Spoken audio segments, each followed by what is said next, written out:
Play Calling Nation, what's good? Y'all locked in for another 60 minutes of live interactive sports talk. Let me introduce tonight's starting lineup to y'all. Of course, you know me, one half of the tag team champions of interactive sports talk. It's your boy Stephen Box. And I'm joined tonight by Mr. Jordan Long and Mr. Joseph himself, JJ Jenkins. Welcome to the show, fellas. Thanks for having me.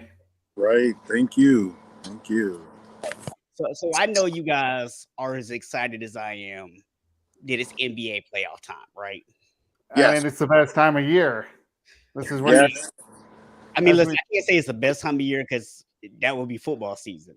Well, true, but I'm talking about it's the playoffs. second best time of year. Yeah, I would agree with that. Yes, of course, football is the number one, but I'm just saying springtime means NBA playoff basketball, and I mean this year, is where you make your legacy here in the playoffs. But yeah, I'm looking forward to these playoffs. I think this year is going to be really a great playoffs. So we're going to be diving into that tonight. But before we dive into that, I got to ask you guys about this news that just came out actually today. So I don't even know if either one of you saw it or not.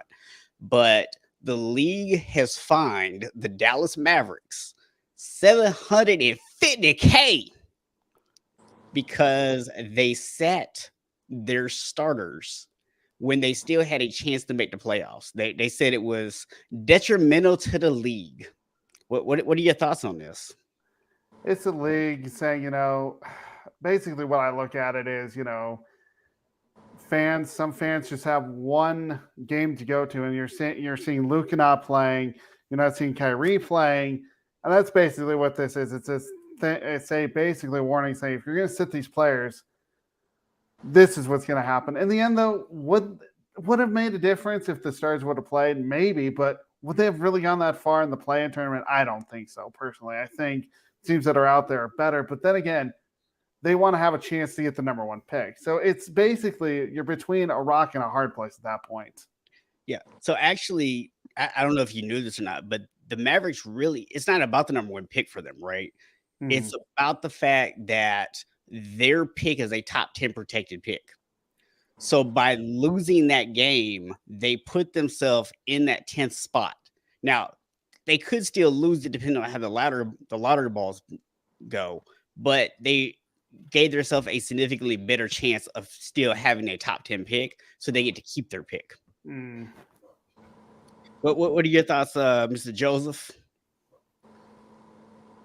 I just think it's less. I just think the NBA they felt like we're about to lose out on a guy that's going to bring ratings for me. So let me just suspend you guys or give you guys this fine, because at the end of the day, how's it any different from other teams shutting down their stars for the rest of the season once they're out of the play-in?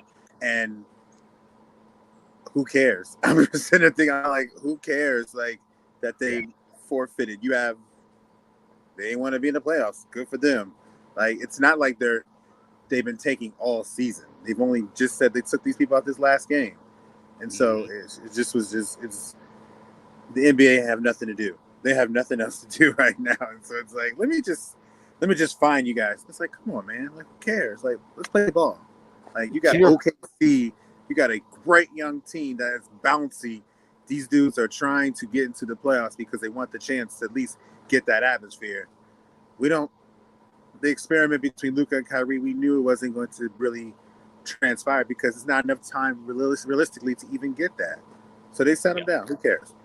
To your point, Joseph, you could go the other way with the Nuggets. I know their last game, they didn't even play any of their starters. They still won, but why isn't the league getting on the Nuggets too for sitting all their players for the last game? Yeah, it didn't matter. So you could have said the same thing with teams that are already in the playoffs. So I'm actually going to take a slightly different approach here. And I'm going to say that this has nothing to do with fans buying tickets. It has nothing to do with players not being on the court, right? Because as both of you pointed out, there are teams that have shut down people because they know they're not making the playoffs. And there's playoff teams that have set, star players, and nobody has a problem with that. What this is the Dallas Mavericks basically told the NBA exactly what I've been saying for 2 years, which is the play-in doesn't matter and it's stupid. Oh, I feel completely agreed with you. I've hated the play-in. That's fair. Yeah. That's why they said it's detrimental to the league. They dared to basically say, we don't even want to get into play-in and have an opportunity. Why would we give up a potential top 10 pick to have to play at least 2 more games to earn a spot? And then what happens if you end up not getting that 10th spot? You know what I mean? It's like, I really don't like, to your point, I don't really I never liked the play-in. I still don't like it. I'm just like, if you lost, you lost. Because now if you look at the play-in standings, it has a team that has a better record that is eliminated as the Pelicans over the Oklahoma City Thunder, and they're in the playoffs. It's like, that doesn't make sense. Like this, why I still don't know why they even created it. Nobody can yet to tell me why this whole idea came about.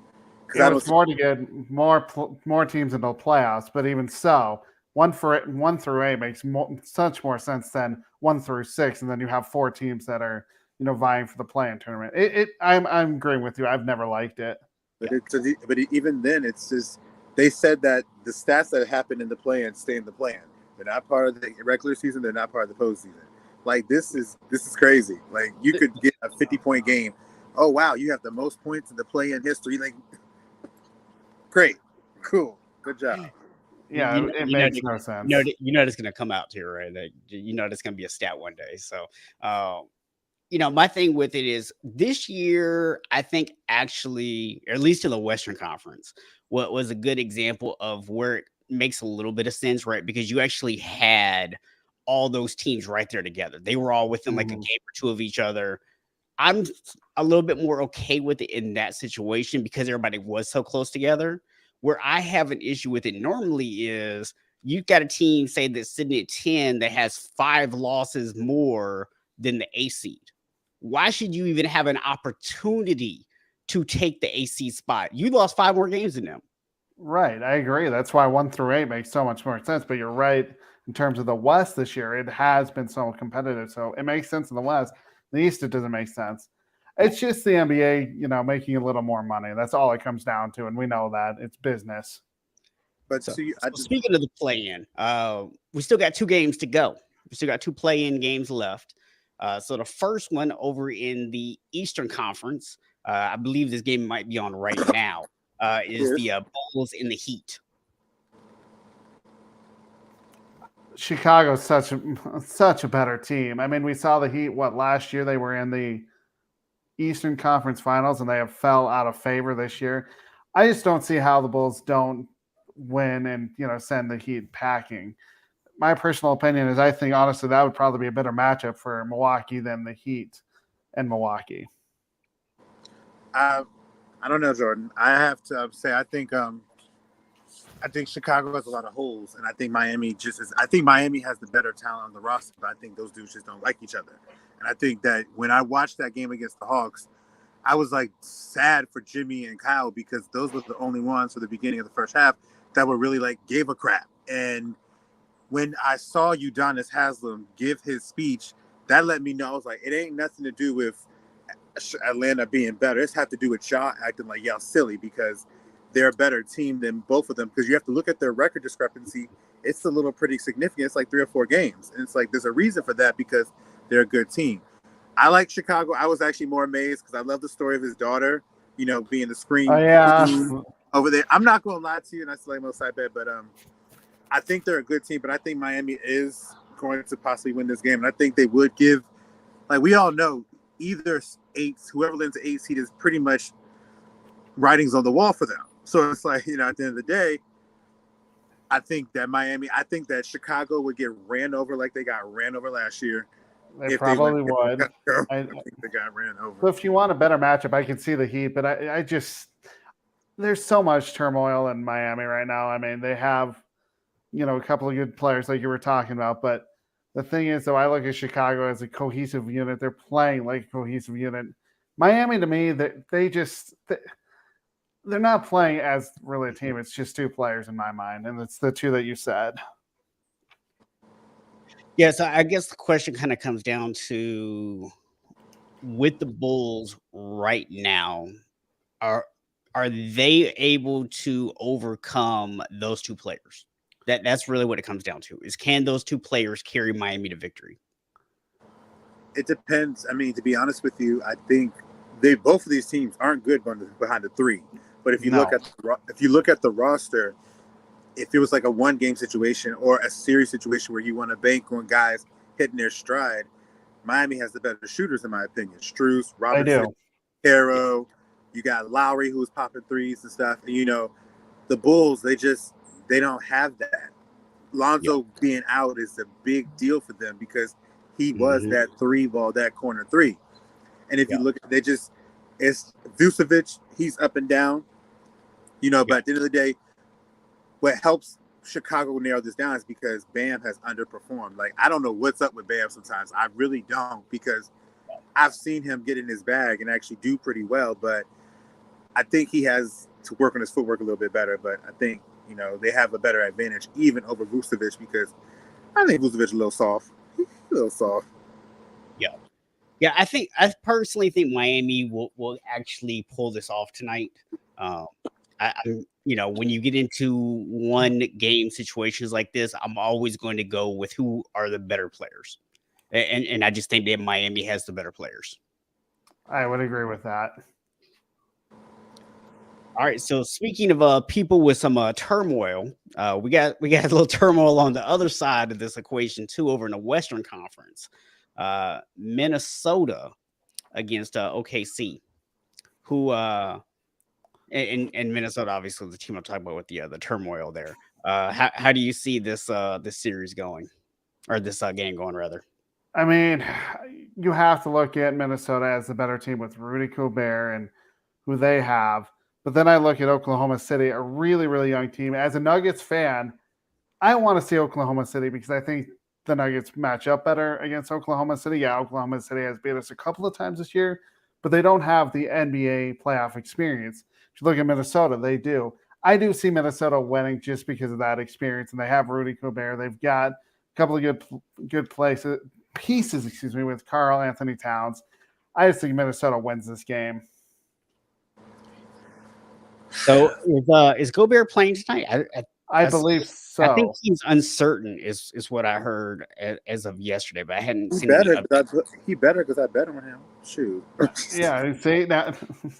I know he was suspended for the first playing game. I think he's good to go for tonight. So, but on the real though, I think Minnesota has the better advantage at one key aspect that New Orleans didn't, which was counteracting Shai and Josh Giddey, which New Orleans did with Ingram and CJ, but that was it. I think, but the number one thing I think is Cat has the advantage, and so is Rudy Gobert, because those dudes are bouncy, but they have no size. Like, there is no size on that squad, and you got these guys that should have pretty good games. I will say it does also present for a fun matchup because Shai works in the mid-range, and he's definitely that guy's going to be relentless, and Rudy does not defend well against guys of his attack style and his nature. So, but I think Minnesota, Anthony's going to bounce back because that was probably the worst game I've ever seen Anthony Edwards play. It's like he just tried his best. Even when he tried his best, it wasn't his night, and nothing was going down for him. But I think that they'll get it this time. OKC's on the rise, but I don't think it's going to be this year. Yeah, I agree with that, Joseph/JJ, just because, Oklahoma City has these young players. They're getting, we can call it the NBA playoffs, even though that's the play-in tournament. They're getting that experience. They may have, if they end up winning this game, it might have been a year too early for them to make some noise in the playoffs. So, I could see them, next year making more noise. It's just not going to be this year because I think Minnesota is the better team, but Oklahoma City in the future is a team to watch out for in the West. Yeah, I agree with you guys. I look at this, and Minnesota really, for 3 quarters, looked good against the Lakers, even with Anthony Edwards looking like hot garbage. They really got into trouble once Cat got in foul trouble. That really kind of slowed them down a little bit. But they got some other pieces. They don't just depend on those 2 guys. So they got some good pieces. I think they're a better team. OKC has some really, really good young pieces, but I don't think they're there just yet. I think they're still a year away from really crashing the party. They beat you by outworking you. They just keep coming at you. They're young. They got all the energy in the world, and so when you down, they have that mentality. It's like, it's so weird. It's like street ball mentality. When you done, what you gonna do? Just attack. Whatever happens is whatever happens, and that's how they play. And those dudes can shoot. Those dudes can shoot threes now. Like they shooting out there. So. All right, so we'll go. We'll go to the actual playoffs here. So obviously, the 1 seed, we don't know who either one of them is playing for sure yet, but we think that Milwaukee's going to probably be seeing Miami. Now, Jordan, you originally said the Bulls. Did you switch your pick, or are you sticking with the Bulls?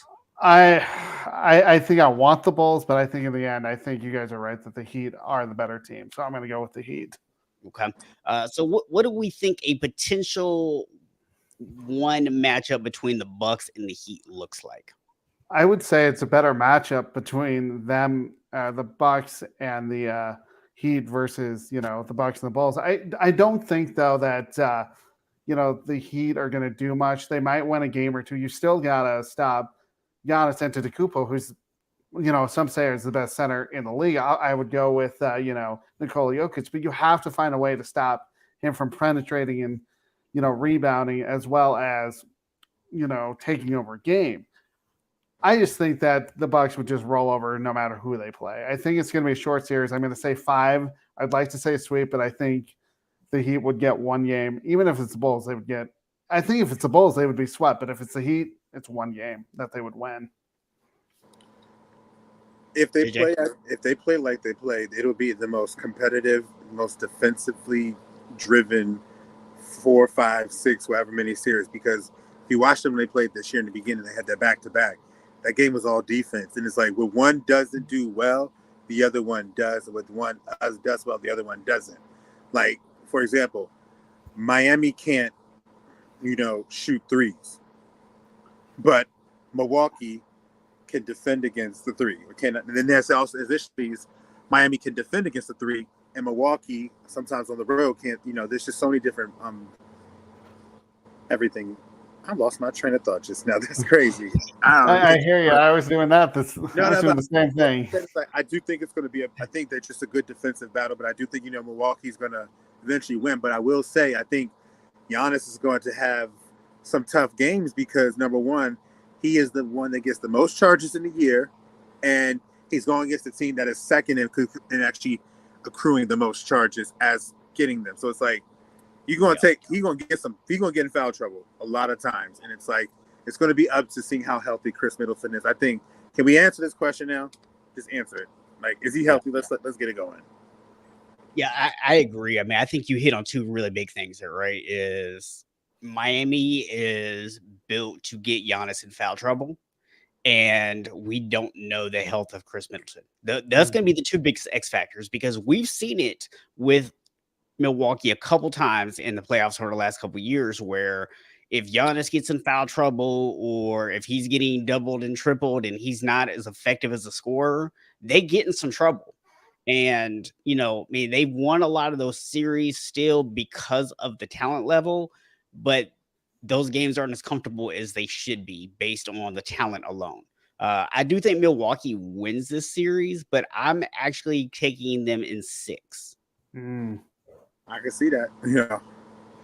I still have them in 5. They are strong. What's your final prediction on that, JJ? How many games?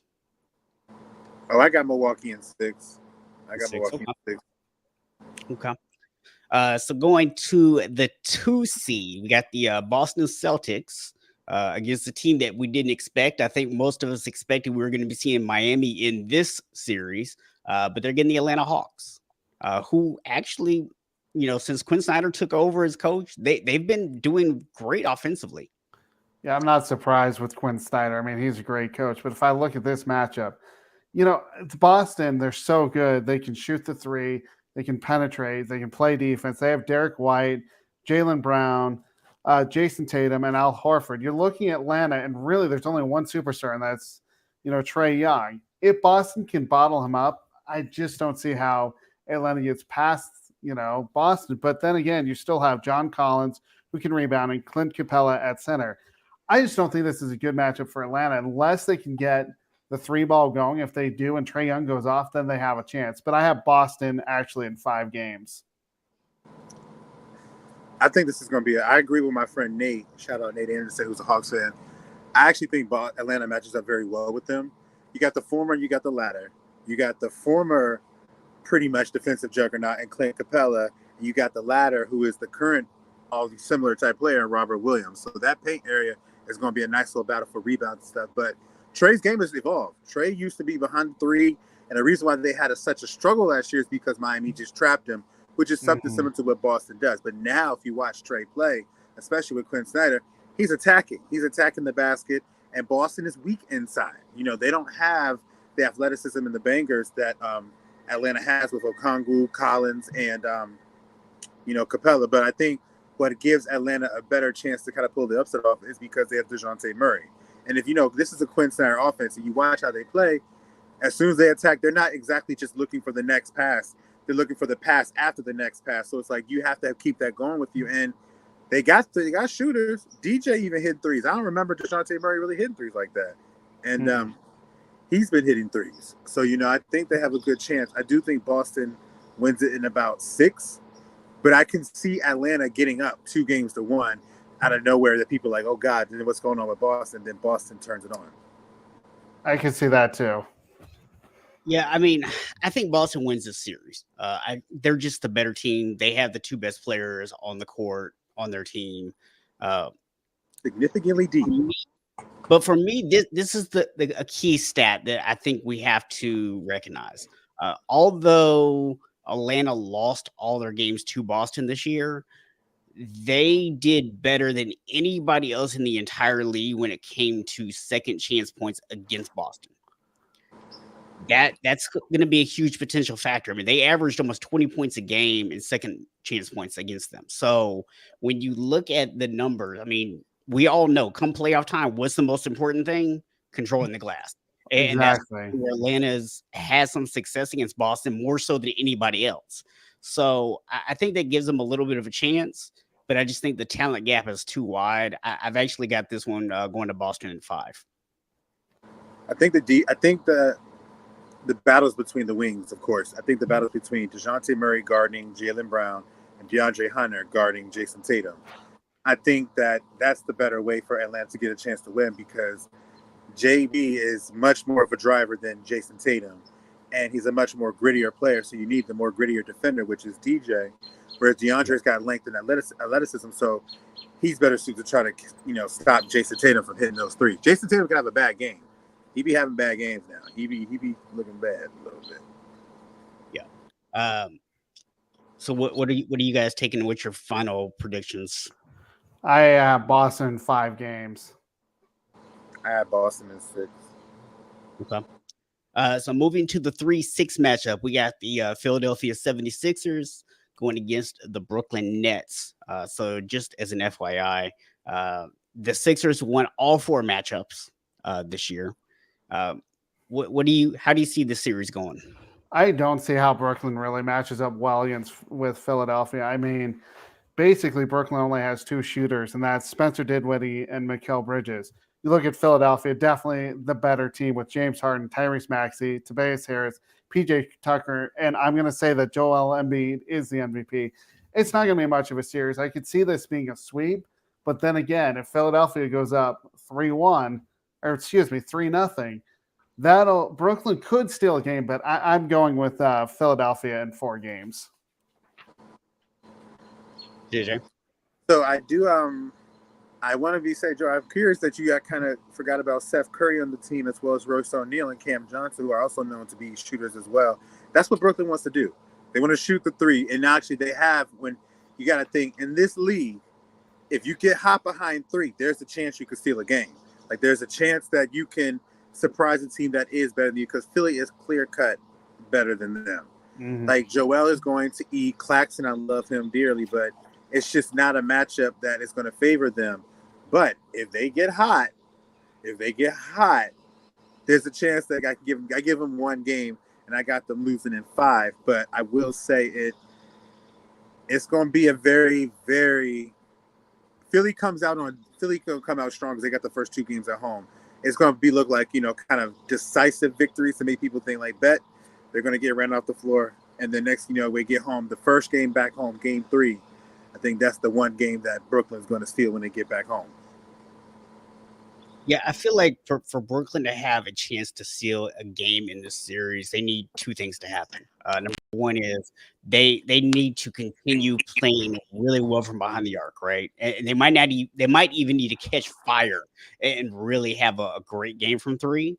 But at the same time, even if they do that, the other thing they got to hope for is to be able to find some way to either slow Embiid down or get him in foul trouble or whatever, because that's really where the Sixers' biggest weakness is when Embiid is off the floor, they have nobody who comes in and gives them that play at center. I mean, the drop off is ridiculous. So that's going to be something I think will hurt Philadelphia as they go through the playoffs, but I don't think it's going to hurt them in this series. I'm actually going for the sweep here.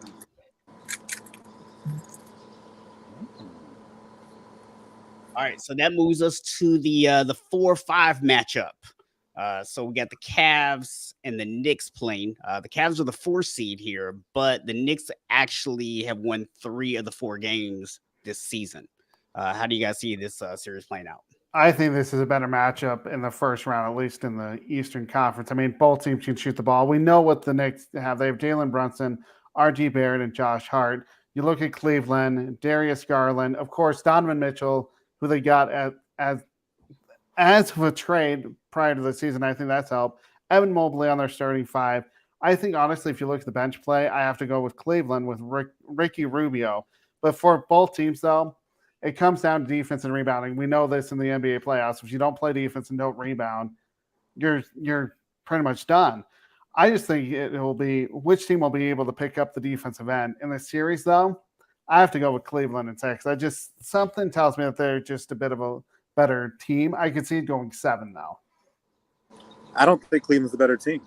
I don't. And I think New York is going to beat them in 6 because I think New York is the better defensive team, and I think New York has the more clutch performer in the scenario between Jalen Brunson and Donovan Mitchell, because Jalen Brunson is used to winning. He's won a championship, and I think that pedigree kicks in when it comes to the playoffs. And again, this is 2.0. They faced each other last year in Dallas and Utah, and what happened?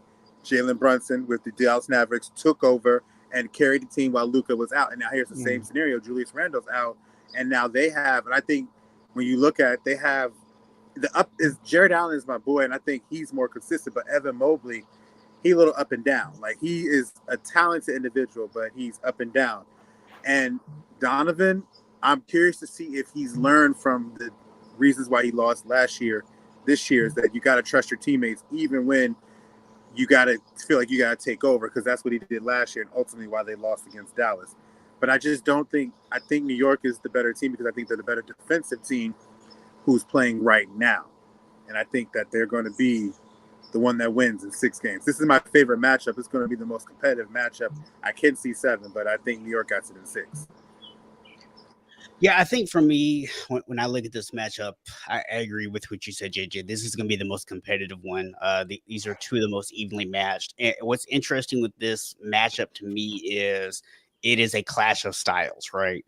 You got Cleveland, who is a top-rated defense, but that Knicks offense has been productive. Even with Julius Randle out, they've still been productive.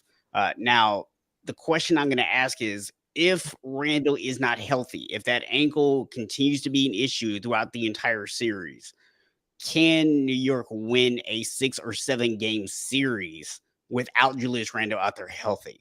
That's my biggest concern if I'm a Knicks fan. I do think that the X factor here is Mobley.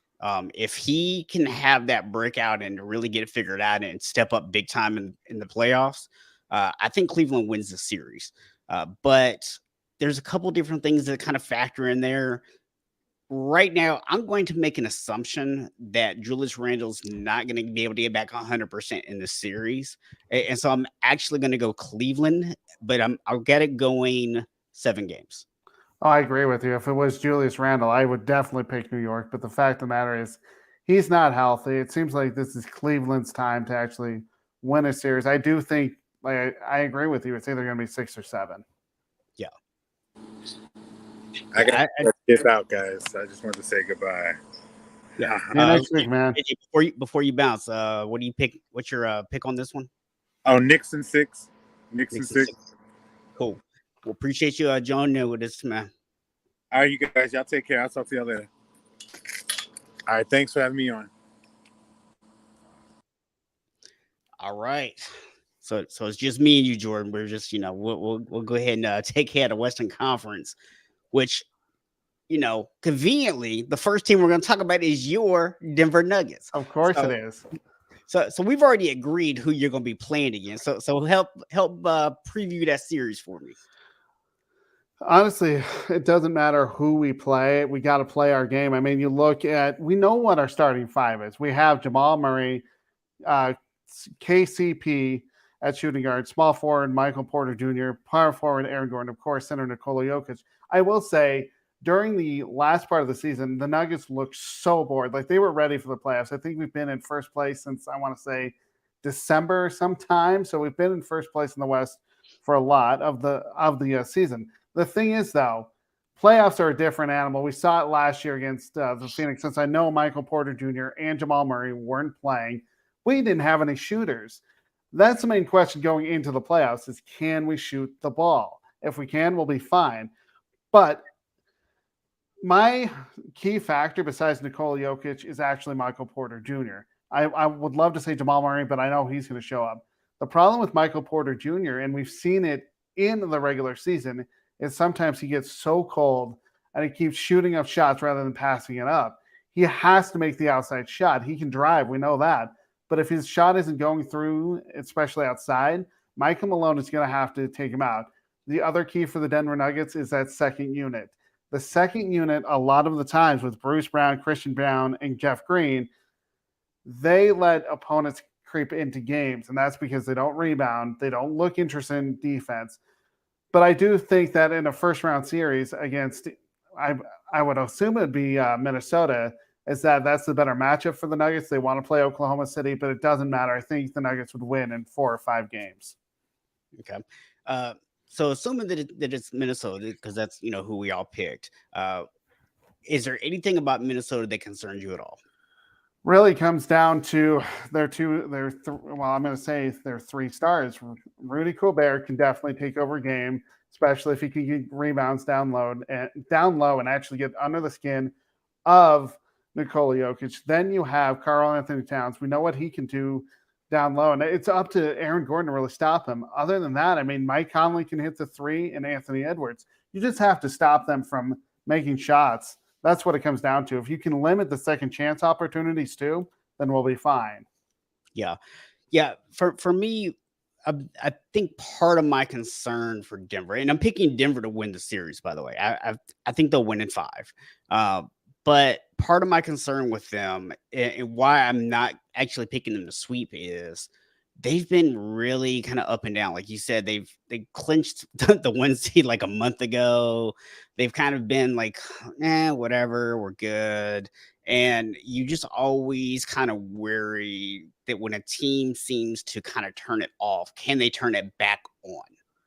I had the same concerns. I'm going to a different team in Colorado last year with the Colorado Avalanche. They did the exact same thing. Luckily, they turned it on, I should say, when it mattered. I know it's hockey and not basketball, but yeah, that is a main concern of mine is, can this team turn it on? They have played great in stretches this year. The question is, though, and everybody has said it, is we haven't been to the Western Conference Finals since you guys beat us in the bubble setting. The question is, can we get past the first round, and can we turn it on? That's the biggest question for this team. This is the best team the Nuggets have ever had, but do it in the playoffs. Yeah, and I think, part of it is, I would agree, this is the best team you've had, but even with all the pieces out there, even though this is exactly what you guys envisioned having, most of those guys really aren't 100%. So, there's some question marks there around health and how effective they're going to be. And I think, in looking at Joker, one of my big questions, and we didn't talk about this earlier, but I feel the exact same way about Embiid, right?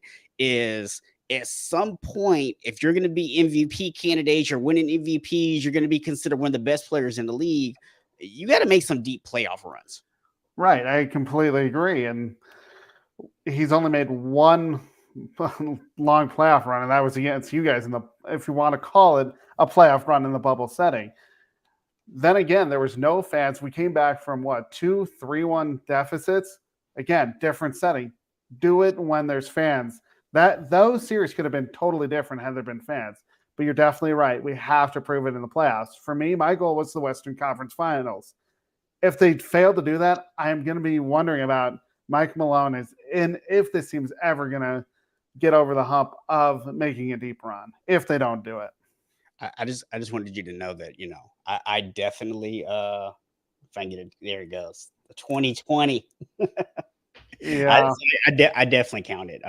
Don't care if those fans there or not. But you guys still got a ring. I mean, it still counts in the books of the NBA, whether or not it's, you know, fans were there or not. It still counts. I mean, we could say the same about the Tampa Bay Lightning when they won the Stanley Cup, you know, the same year you guys won the NBA championship. It doesn't matter. It's still a championship, whether or not it's in the bubble or not. Yeah. So for me, my thing I look at, and I've said this before, that the reason we won that title, I don't think it was the bubble or anything like that. I think it was the fact that Anthony Davis and LeBron James got like 3 months off. Yeah, that helped. That certainly helped them get healthy. That's why the Lakers won that year.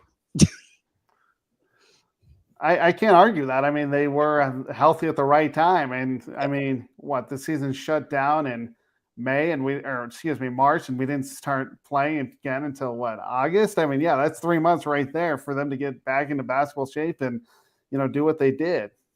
Yeah. So speaking of the Lakers, that brings us to the other series here, the second series, which is the number 2 Memphis Grizzlies, who actually are going to be playing my Los Angeles Lakers. So what are your thoughts on this series? I honestly look at this, and I told you this before the show. My concern with the Lakers is, can you stop Ja Morant? If you look at Memphis as a whole, they don't have many shooters past Ja Morant. So if you end up bottling up Ja Morant, he'll get frustrated. That'll actually have him force up shots, get a couple of turnovers, maybe get him in foul trouble. I look at you guys, and I think you guys have the better team with D'Angelo Russell. I don't know how healthy he is, but you have LeBron James and Anthony Davis. You know what you're going to get with you guys. The question is, can you make shots? If you can, especially since you guys are the road team, you got to steal a game in Memphis. If you can't do that, I think this series is over. But I do have you guys at least making it a competitive series. So when I look at the Lakers, right, I see 2 teams. All right. On one hand, I'm looking at the team with the best record in the NBA since the All-Star break. I'm looking at a team that is significantly deeper than what they once were, right? You've got LeBron, you got AD, which when AD is healthy and playing like he should, one of the most unstoppable players in the league, right? Oh, yeah, I can't deny that, especially down low. Yeah, you got D'Lo, you got Hachimura, who is playing really well. Malik Beasley started to catch fire from 3. You got Vanderbilt playing really good, especially on the defensive side. You got Schroeder, who is stepped up really big. And then, of course, you got can't even think of his name right now. My mind just went blank. My white guy. What's his name? Can't even think of my guy's name right now. I take it your brain's gone blank too right now. Yeah, I'm like, I don't know who you're talking about. I mean, I know your roster, but I'm like, I have no idea who you're talking about. Oh man, I'm gonna kick myself for not remembering this right now. I'll remember it later. Yeah, I was gonna say you're gonna be like, oh yeah, that was the guy's name. Yeah, I mean, he's only been playing great for us all year long, and I can't remember his name. It's ridiculous. But when I look at this series, I feel like this is a series the Lakers can and should win, right? From a talent standpoint. Now, Ja Morant is obviously going to be basically impossible to stop. And Brooks played the one time he played LeBron this season. He still allowed LeBron to score 23 points, but it was a very inefficient 23 points. So, you know, that's going to be an interesting matchup. And if they can basically make LeBron have to work really hard with just one guy, that enables them to kind of, you know, put resources other places. Now, with that being said, if Anthony Davis goes out there and plays the way he can, then they have no answer for that, right? I mean, there's nothing that they're going to do about that. Right. They don't have a guy down low to actually match up against Anthony Davis either. Yeah. Now, my concern, okay, because I told you I see two teams, right? So I just told you all the positives about the Lakers. What scares me about the Lakers is they are a team that sometimes plays like they're really, really old, which, some of them are. But when I look at the way that they play some of these games, it's like they just start off so slow. They look sluggish. Even the play-in game, like they look like they were not inspired to be out there. That the two games at the end of the season against the Jazz, they just look like they didn't want to even be out there playing. And it's like, guys, you're trying to get into the playoffs at that point. Of the Clippers game, like I get it, was that was the second of a back-to-back. You just came off a road stretch, all this other stuff, and that to me is a concern, because you're saying, well, hey, yeah, we just come off a road back to back, we were, tired. I'm like, you can't be tired in those situations, right? Like, you gotta. So that's what concerns me as a Lakers fan, right? Is, does this team have the stamina to keep up? That's what my concern is. And we actually saw it at the end of that playing game. I mean, you fouled Mike Conley with 0.1 seconds. I didn't understand that. At least you guys escaped in overtime. That wasn't the plan, sir. No, but at least you escaped. I don't know what AD was thinking. At least you escaped. But I mean, you gave them a chance to force overtime. You can't do that, especially in these playoffs. You've got to find a way to stay out of foul trouble and not make those silly fouls like that. So, I'm going to do the homer thing. I'm going to pick the Lakers. I figured. Yeah. I'm going to go super homer. I'm going to pick us in 6. But I actually have logic behind picking us in 6. It's because if we go 7, I don't think we're going to have the energy to win. So that's why I'm picking us in 6. I mean, I do think Memphis is the better team, except for if you guys, show up. And like you were saying, you have veteran leadership. The question is, can you do it for a whole series? I'm going to go the other way. I'm going Memphis in 6 games for some reason, just because I think their youth is going to take over. Oh, by the way, saving it for myself, Austin Reeves. That's there you go. I saw him on the roster. I knew who you were talking about. I just couldn't remember. I don't know why I couldn't remember his name to save my life. So I'm glad it came to me, so I don't look like a really poor Lakers fan. It's okay. I was almost going to say 162. I'm in baseball. It's an 82 game season. It's okay for you to forget somebody who's important. Well, as Cole would tell you, I don't start paying much attention until after Christmas, and I don't fully lock in until after the Super Bowl. And as a Lakers fan, sometimes we really don't even start paying attention until the playoffs start, to be honest. So, which is all good. I mean, you had your 49ers to worry about for most of the season until the playoffs. So, I mean, we're not going to get into what happened there, but yeah. But the thing is I understand. I mean, I'm interested in basketball at Christmas because I see if the Nuggets are going to play in Christmas. And then, of course, like you said, once football season is done, then I look at, okay, where we are. And then finally, once the playoffs are here, what is our matchup? So I completely understand. Now here's an interesting one. So we had the Sacramento Kings, who finished with the 3 seed, but a lot of people honestly consider them the weakest of the top teams, right? And they're playing a team that a lot of people think is catching fire at the right time and could very well make it to the Western Conference Finals in the Golden State Warriors. I agree with that assessment. I mean, the Kings haven't been to the playoffs in what, 16, 17 years? Hold on. Let me give you this stat. There is none, 0 active players in the NBA right now they have ever played against the Kings in the playoffs. There you go. It just shows you. I mean, that's been a trash organization for a long, long time, and they finally got it right. But if I look at this matchup, I mean, you have one of the better centers in the league who puts up a double-double every day or every game, and that's Sabonis. And Sabonis, I mean, he's not a center. He reminds me of Nikola Jokic in the way that he can shoot the ball from anywhere. You also look at the Kings and who else they have. They have De'Aaron Fox, Harrison Barnes can score. But honestly, how can you pick against Golden State? They have one of the best. They're the better teams in the league for a reason. I know they're the 6th seed and they haven't shown it very well this year, but you look at it and we know what they can do. They've got Steph Curry, Klay Thompson, Jordan Poole, who can actually shoot the 3 ball. So the only way the Kings can actually win this series is protecting the perimeter. If they let Steph Curry go off or Klay Thompson, and even I'm going to say Draymond Green down low, that's a problem. And if you look at defensively, Draymond Green is going to get under the Kings' skin. The question is, can they be cool under pressure? I think the Kings have shown me something in this postseason, in the regular season, but the postseason is a whole different game. I'm going with Golden State just because of their experience, and I don't think they're going to go to the Western Conference Finals, but I do see them winning this series. Yeah, I mean, Sabonis, obviously, we know what we're getting there, right? For me, the question is this going to be De'Aaron Fox's coming out party in the playoffs, right? Is this going to be his playoff debut where he just shows the world like I'm ready to take that next step, or is he going to be playing second fiddle to Seth Curry, right? Like that's the question. And Steph, we know what he's going to do in the playoffs, right? He's going to find his 3-point shot. He always does. I mean, I look at some of his shots, even in the regular season, that's a bad shot. And it goes and you're looking like, how in the world did that go in? That's Steph Curry. His range is unbelievable.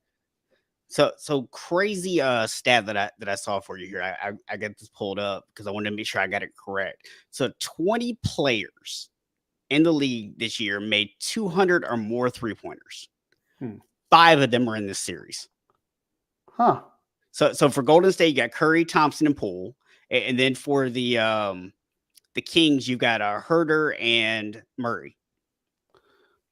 Interesting. So it really comes down to 3 points. If you can score 3 points, especially if you look at the Kings, that's the only way you're going to stay in this game, in the games. And if you look at, the Golden State Warriors, if they make their threes, they're going to win. So it's a balance of, can you make perimeter threes? It sounds like. And for me, when I'm looking at Golden State, what I kind of feel is consistently over the years, not just one season, but consistently over the years, they're a team that hits those threes, right? I mean, we talked about it in the past. I mean, I remember back in the early 2000s, you would have some of these teams like the Magic were one of those teams that lights out from 3. But everybody always said, like, all it takes is a couple of bad games from 3 and they're done, right? And those teams can never get over the hump because they'd have those couple of bad games. Golden State has been that team that's come along and changed the trend where they don't have those bad nights from 3. And they have enough guys that can hit them that even if one guy's off, it seems like somebody else hits twice as many.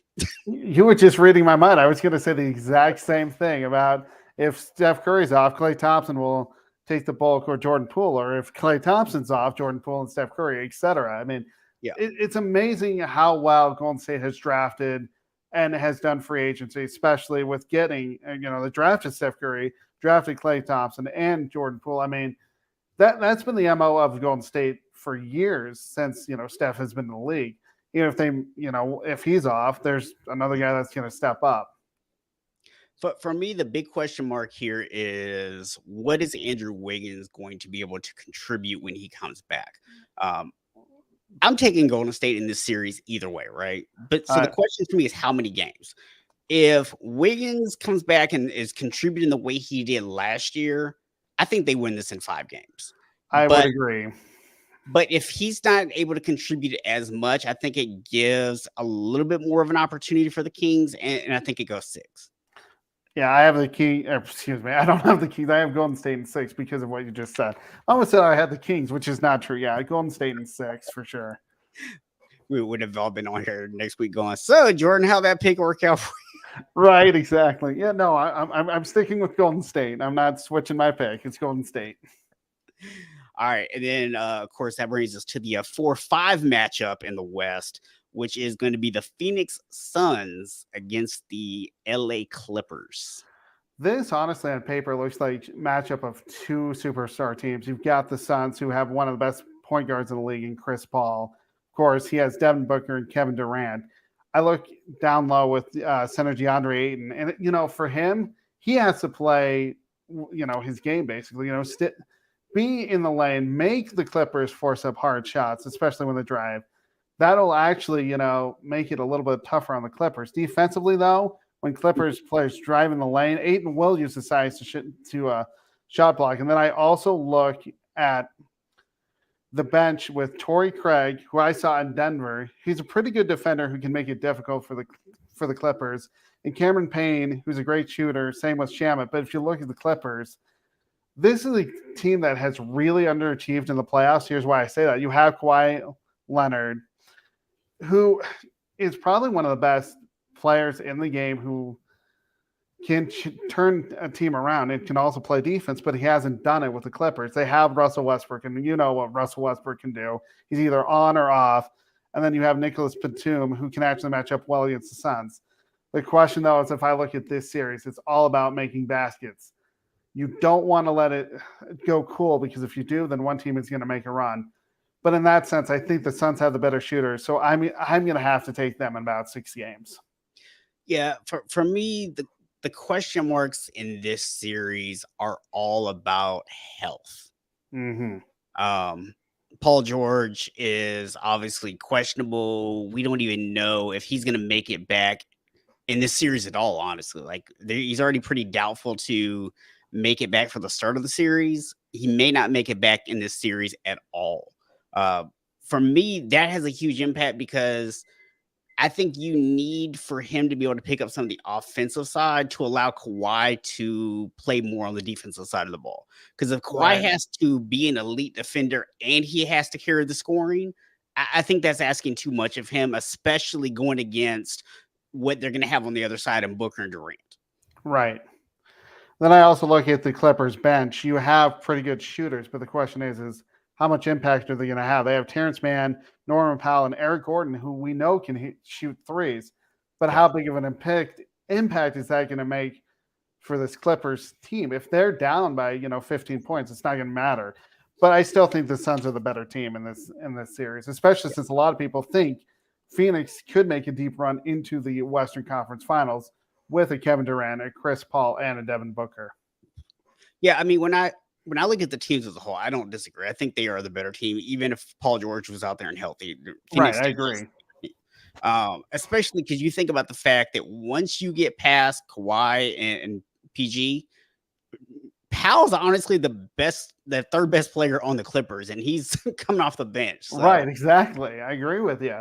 Yeah, that's not a good look.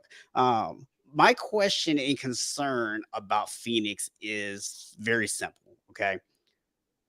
We all know that we're at any given time one play away from Kevin Durant being out. We're one play from Chris Paul being out. We're one play from Devin Booker being out, right? Like, those guys are, in like a fraternity with Anthony Davis and Zion Williams. Okay. Like, you don't count on any of them staying healthy. No, and you're right. And that's what's hurt the Suns in some of their playoff runs too, is because Chris Paul has been out. Devin Booker has been out. Of course, we know with Kevin Durant, who knows how healthy he really is. Yeah. So with that said, I think at the end of the day, that the Suns are just going to be able to score more points, especially considering that Paul George is going to miss at least some of this series.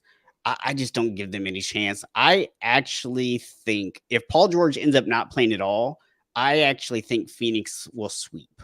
I would agree with that.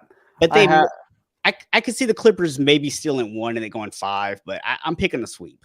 I have 6 just in case Paul George comes back. But either way, though, I think the Suns are the better team. I could definitely see a sweep just because the Suns are the healthier team as of right now. That could also change in this series. But yeah, I could see 4 or 5 games for sure.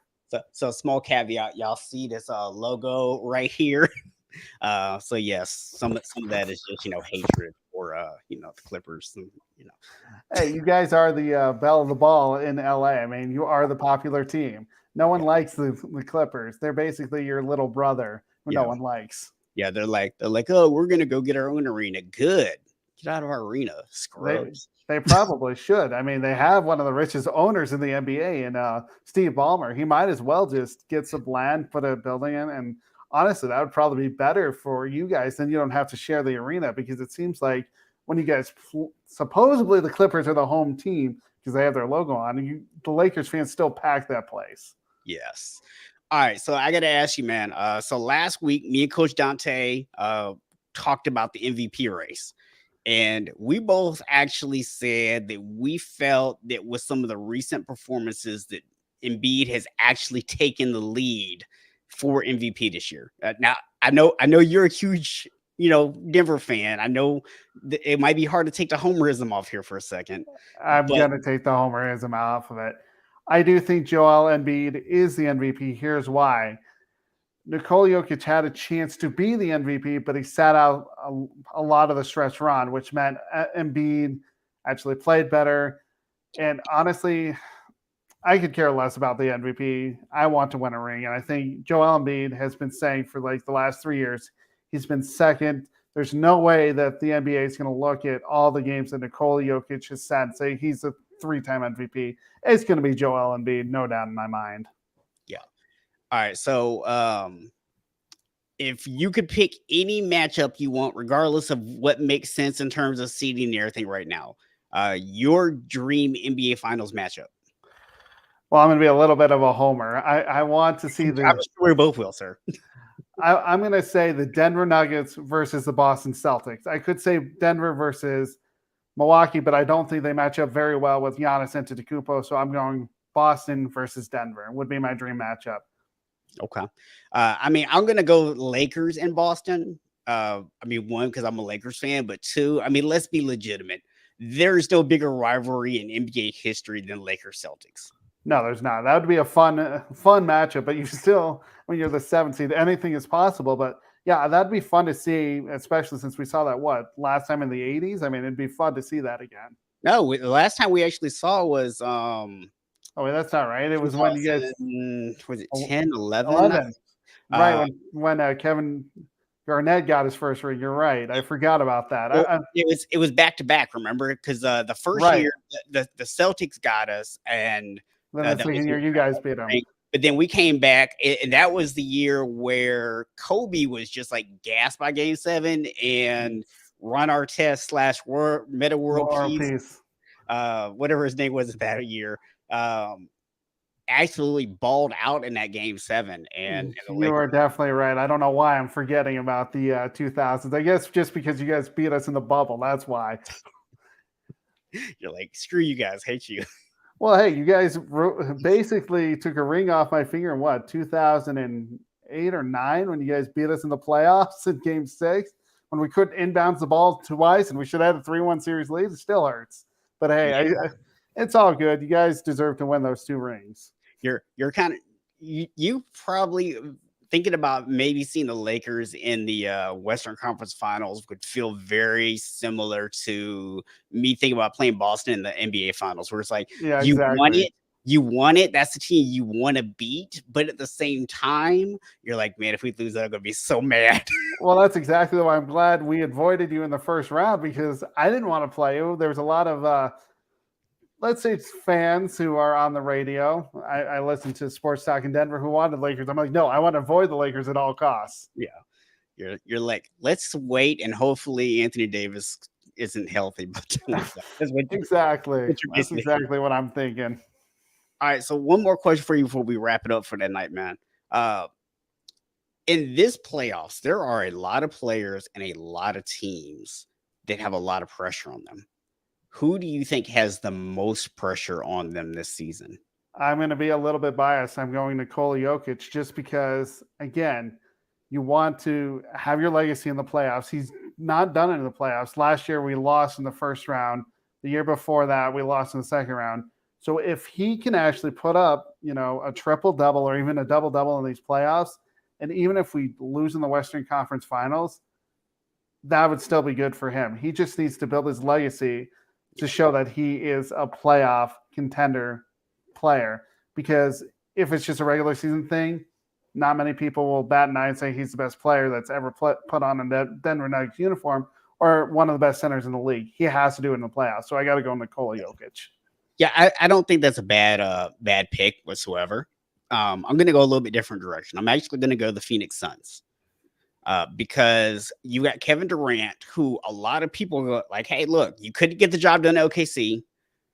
Denver was a complete, or not Denver, Brooklyn was a complete bust.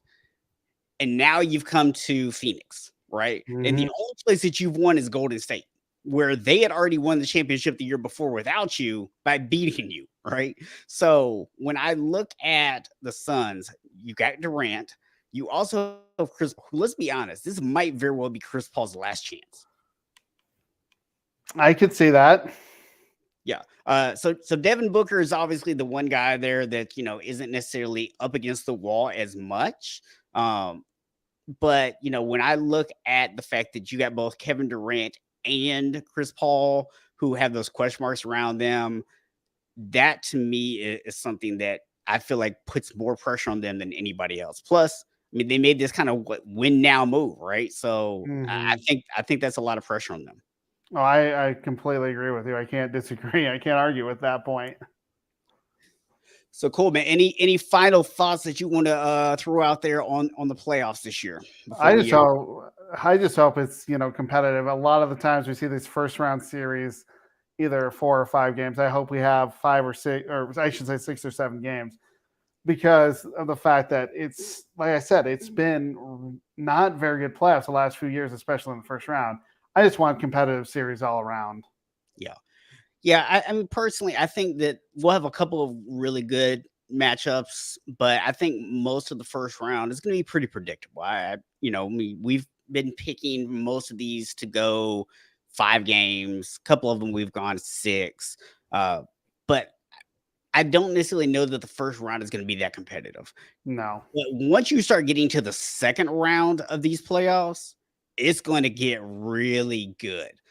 So I'm okay with if we don't necessarily have great matchups in the first round, because I know the second round is going to be fire. So, and it usually is. Yeah. Well, cool, man. Well, appreciate you coming on tonight, Jordan. Hanging out with me here for the whole hour, and appreciate JJ coming on earlier as well. Next week, hopefully, Cool and Coach Dante will be able to rejoin us, and we'll have the full crew here to go. So see y'all next Friday night, 7:30 p.m. EST. Play Callers Nation, we out.